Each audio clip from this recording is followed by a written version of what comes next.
В эфире новости. Я и мои коллеги расскажем о самых заметных событиях к этому часу. В студии Василий Радченко и коротко о главном.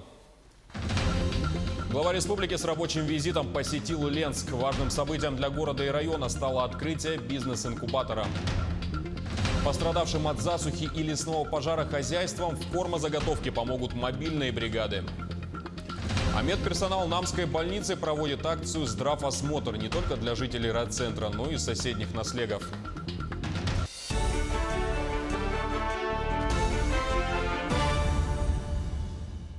По факту отравления 17 человек в одном из вилюйских кафе прокуратура возбудила уголовное дело. Напомню, что в середине прошлого месяца 10 несовершеннолетних и 7 взрослых, пообедав в одном из мест общепита города, после обратились в больницу.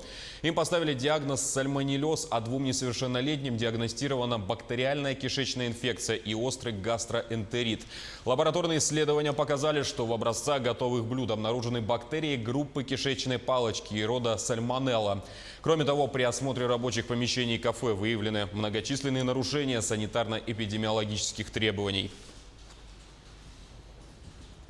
Землетрясение магнитудой 4,3 произошло на северо-востоке Якутии. Подземные толчки зафиксировали в воскресенье вечером. Очаг землетрясения залегал на глубине 10 километров к северо-востоку от поселка Усть-Куйга Устьянского района. Разрушений нет, в населенных пунктах толчки не ощущались. Между тем, количество лесных пожаров за сутки уменьшилось на 15. Для недопущения распространения огня на населенные пункты работают спасатели МЧС России. Так, в Алданском районе находится аэромобильная группировка МЧС близ населенного пункта Томот. В Сунтарском и Усть-Алданском районах спасатели МЧС по Камчатскому краю. И на особом контроле находятся Алданский, Верхоянский, Жиганский, Ленский и Алекминский районы, где зарегистрировано наибольшее количество природных возгораний.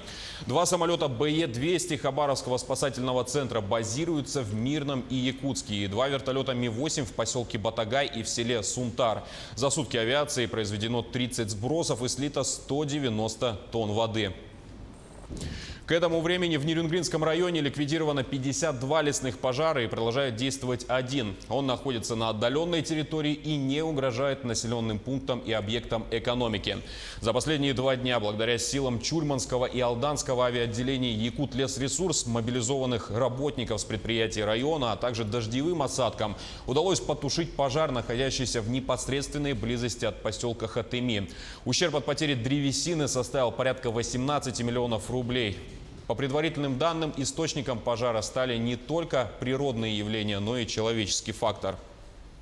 В связи с задымленностью, во-первых, мы рекомендовали бы вообще не посещать леса при высоком классе пожарной опасности, дабы не стать источником нового возгорания. Это во-первых. Во-вторых, для людей с заболеваниями дыхательной системы это может усугубить приступы астмы, различные заболевания, кашель, резь в глазах и так далее. Чтобы это избежать, используйте марлевые повязки. Если их нет, достаточно платок пропитать водой и выйти из задымленного места.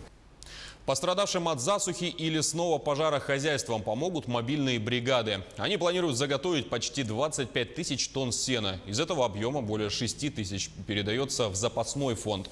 Основную долю получат хозяйства Усть-Алданского, Верхоянского и Мегино-Кангаласского районов. А для организации мобильных бригад в отдаленные сенокосные угодья выделили дополнительные средства из бюджета. Сейчас в республике заготовлено 169 тысяч тонн корма. Это составляет 35% от общего плана. На сегодня заречной группы улусов от 12 до 18 тысяч тонн заготовлено. В Вилюйской группе улусов от 7 до 12 тысяч тонн. Государственная поддержка предусматривается именно пострадавшим от неблагоприятных условий. Это Верхоянский, Мегино-Кангаласский, Усть-Алданский. И кроме этого еще выявляются некоторые районы, где действительно травостой низкий. Это Намский улус, например. Оперативный штаб министерства определяет степень нехватки, дефицита кормов и направляется господдержка для мобильных бригад. Ленск с рабочим визитом посетил глава республики. Свой визит Айсен Николаев начал с торжественного открытия бизнес-инкубатора. Там начинающие предприниматели смогут получить консультативную и финансовую помощь для развития своих бизнес-идей. Руководитель региона поздравил присутствующих с открытием инкубатора и началом важной работы по реализации различных бизнес-проектов. И сегодня мы открываем это замечательное здание. Уверен, что уже в ближайшее время, к концу года, здесь у нас будет порядка 20 резидентов, которые смогут уже развиваться. А развитие малого бизнеса, конечно же, для нас одна из главных задач, особенно в вот таких населенных пунктах, крупных, как наш город Ленск, Ленского района. Мы понимаем, что с появлением таких механизмов поддержки малого бизнеса, бизнес начинает становиться на ноги, начинает создавать рабочие места, платить налоги, оказывать те услуги, которые востребованы населением.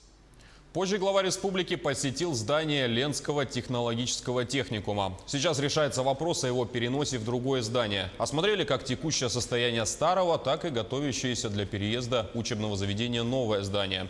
После чего руководитель региона в составе делегации проехал по улицам города, где недавно завершилась их реконструкция и асфальтирование.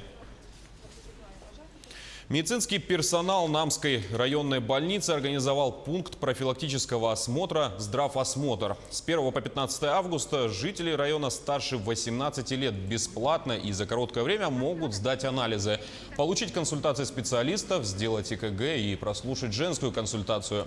Каждый обратившийся получает первичное заключение врача о состоянии своего здоровья. По данным медработников, в день здравосмотра проходит в среднем 40 человек.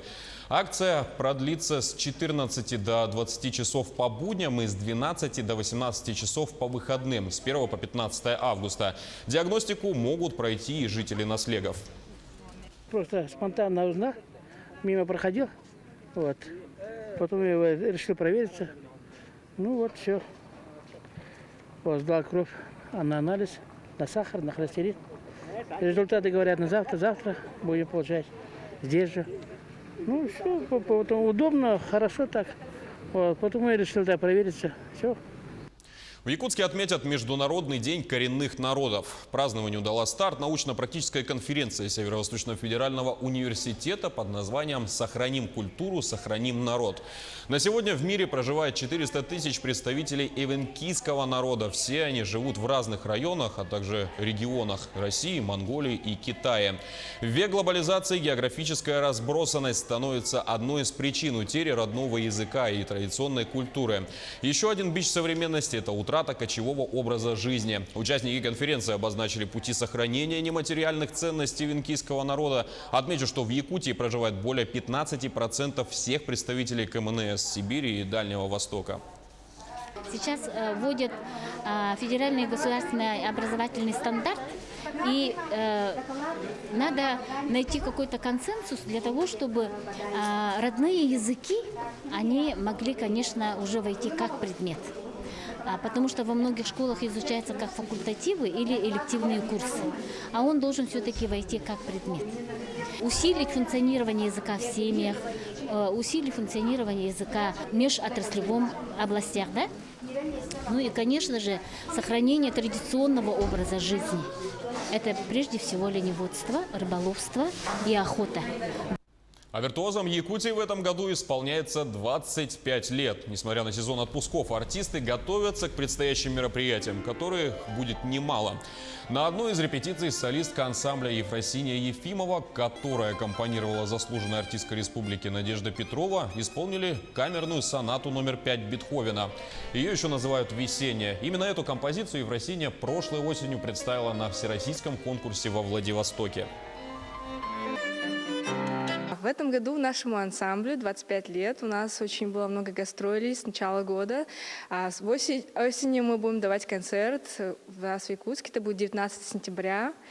А затем мы едем в Санкт-Петербург, где выступаем на международном форуме культурном. В Малом зале это будет 15 ноября.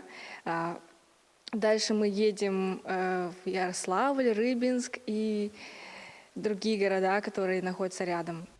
И к новостям спорта. Пятый турнир по современному профессиональному панкратиону «Железная лига» прошел в Алдане. Спортивное шоу привлекло массу зрителей и болельщиков, среди которых был и готов поделиться впечатлениями Руслан Павлов. Тяжелая рок-музыка, из клетки разносится рык ведущего, на трибунах царит напряжение. Шоу продолжается. В Алдане в 5-й раз состоялся турнир по современному профессиональному панкратиону. На этот раз зарубежных спортсменов не было, все поединки были российского происхождения, а в спаррингах сошлись бойцы из Якутии и Амурской области. Как отметили организаторы, вызов Алдана в этом году существенно помолодел. В основном молодые все, из 5 местных боев 4 вот молодые совсем парни, 18-19 лет выступают. События в клетке разворачивались по-разному. Были затяжные бои и выстраданные победы, где борьба шла до последних секунд. Были и быстрые раунды.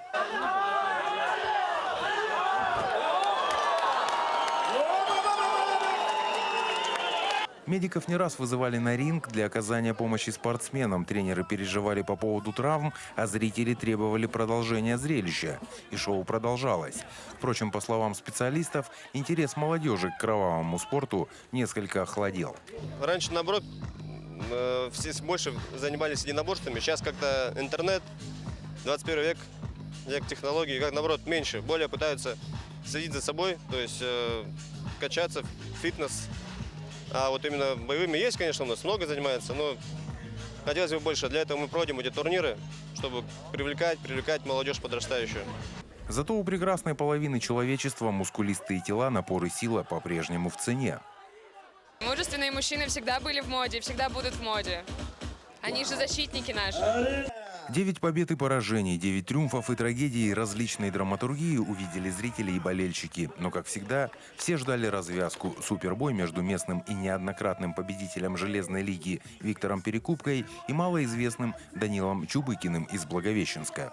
Сам он молодой парень, 19 лет, выходец из карате. То есть они оба ударники, поэтому, я думаю, бой будет интересный.